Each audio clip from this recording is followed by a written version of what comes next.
Sulubiwa na jini mahaba sana, limenitesa, nikazunguka sehemu mbalimbali, ndani, nje ya nchi, lakini nikawa sipati upenyo. Jini mahaba lilikuwa linakutesa kwa namna ipi? Kwa sababu huwa anakuwa na kila namna, kila mtu anakuja na aina yake, kwamba mimi nilikuwa nasumbuliwa kwa namna hii. Sasa wewe kwa upande wako tusikie hasa lilikuwa linakutesa kwa namna ipi? Well, ilikuwa inafanya mapenzi na mimi asubuhi, au kama nikitaka kupata upenyo wa kitu linakuja linafanya hivyo, na kile kitu kinasambaratika. Yani hata kama ukipata hela uwezi kufanya kitu. Pia linanitisha, linanichanganya. Saa nyingine nikilala usiku unasikia kabisa mtu anawasha switch ya taa lakini umuoni.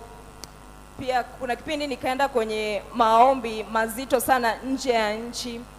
Basi nilipotoka kwenye maombi likanijia usiku kwenye ndoto, likaniambia unataka kuniacha. Ikawa imevuka hatua, sio tena swala la kiroho, anakuja yani kwa hali halisi.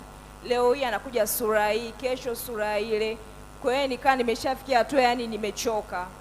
Hiyo changamoto umekuwa nayo kwa muda gani? Yani una miaka mingapi au miezi mingapi katika hiyo hali? Aisee, muda mrefu sana. Okay, mpaka